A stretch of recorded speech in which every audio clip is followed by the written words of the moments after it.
Good evening, ladies and gentlemen. Hopefully, if you're sweating out this last game, which, as usual, when it comes to Cincinnati, it's always something viral that you have to sweat out.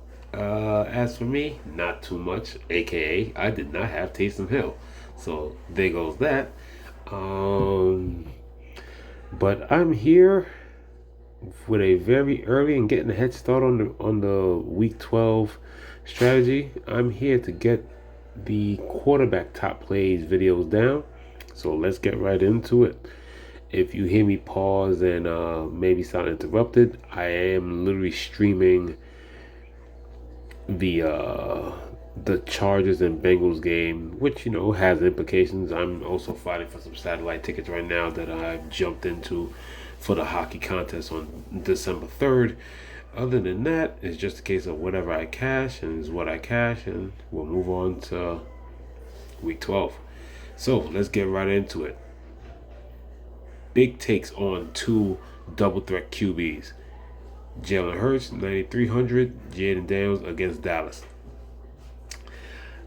I know Washington, and these are two teams that are going against each other basically for the division crown and possibly could be a wild card matchup. You don't know.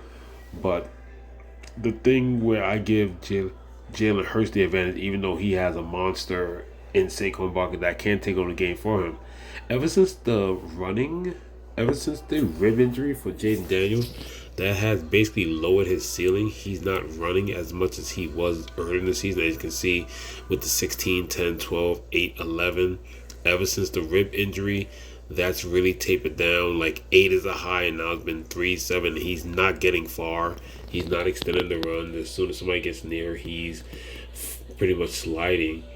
In the last 3 weeks, has not gotten to 20 fantasy points. So even though I like the matchup against the Cowboys, I consider him a top play, but I just don't think he has the ceiling. Even though he's 300 more, I think Jalen Hurts hits his ceiling more efficiently than Jaden Daniels this week.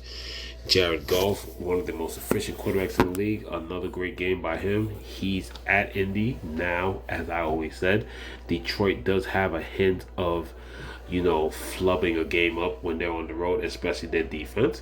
But, like I said, Indianapolis defense is not something that gives up much resistance. As you can see, even though they did win, Jets still ended up with 27 points. So Jared Goff definitely operating a better offense than what the Jets have. They have another potential of putting up. They have another opportunity to put up 30 plus points this week. So I like Jared Goff. If there was any time to take Patrick Mahomes this week, it's this week against Carolina. Finally losing. They're not undefeated anymore, so they go to Carolina against the worst team. But here's the thing. Is this one of those games where now I think Pacheco's starting to around get close to return? I think from when he broke his leg, he was supposed to be out 8 weeks. We're getting close to that. But if not, this is definitely a Kareem Hunt game because Carolina cannot stop the run for anything. I definitely see them bleeding the clock with the run, but Patrick Mahomes is still an option this week. But definitely pay attention to that Isaiah Pacheco. Definitely pay attention to that Isaiah Pacheco news. It is definitely something that you need to pay attention to. If not, it's Kareem Hunt. And we'll definitely go from there. Once again, Brock Purdy struggled this week. I definitely think he's another option to pick, but we're definitely going to skip him. I don't think he's the great play that he was the last couple of weeks. We're going to Bo Nix, the cover boy for this video. It speaks a lot because he's finally 8,000, and he has a similar kind of Jalen Hurts, more of a Jaden Daniels, Patrick Mahomes matchup where he's going against a bottom 5 defense in the Raiders. Yes, it's a division matchup, but I think when you compare to how he performed the first time, 19 to 27, 206, 2 touchdowns, had a running touchdown off a QB sneak, had a running touchdown off a QB 23-14.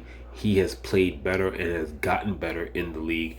Bo Nix now has a ceiling. He has a ceiling of from pretty much from here to there, anywhere from 20 to 31.78. He's my favorite play this week against the Las Vegas Raiders, even though it's on the road. another quarterback with a good matchup on the road. I love Tampa Bay at the Giants. I don't think he'll be looking to get Mike Evans as of yet. Maybe, if not this week, the week after. But the way he's playing with those receivers and K. Dot and Baker is still a solid option against a very weak defense. Even though it is a tough divisional matchup, I still like Tua. I think they finally, got some things figured out. So Tua most likely will probably be another low on option against New England. It's a division matchup, but I still like Tua this week. At an affordable price, I definitely like the way he came back this week and running and scrambling. If they allow him to keep scrambling and force him to scramble instead of trying to find everything through the pocket, Anthony Richardson won't look like Caleb Williams. So as long as he keeps running, as he did this week, 10, 32, and 2 rushing touchdowns, and he threw the touchdown that he did, yeah, against Detroit. Like I said, Detroit defense is something that you pick on the road. So I do like Anthony Richardson this week.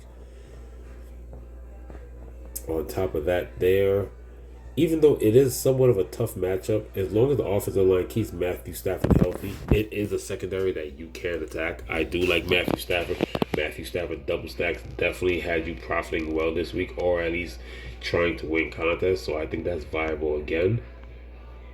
And when it comes down to the pay down options, 7,000 or lower, yes, I like Daniel Jones against pass funnel Tampa Bay. Definitely a great option. I still like Drake May this week. He definitely did well for me. And whoever else picked him this week. 282 and 2 touchdowns. Ran for 27 yards, almost 20 points. Drake May 69, still under 7,000, so might still pick him in cash. He was definitely in my cash lineups. Do I really want to go Will Levis? I mean, he did okay, but I think there's better pay options, especially with him being on the road at Houston. Bryce Young is a hell no. Gardner Minshew is a hell no. And Cooper Rush is a hell no. So that's pretty much it. When it comes to pay downs, I only like Daniel Jones and Drake May, and that's about it. But that's the end of the video. Thank you for tuning in. Like I said, if you're watching this, or if you did watch this and you were sweating out some contests and some GPPs, hey, good luck. Hope you won.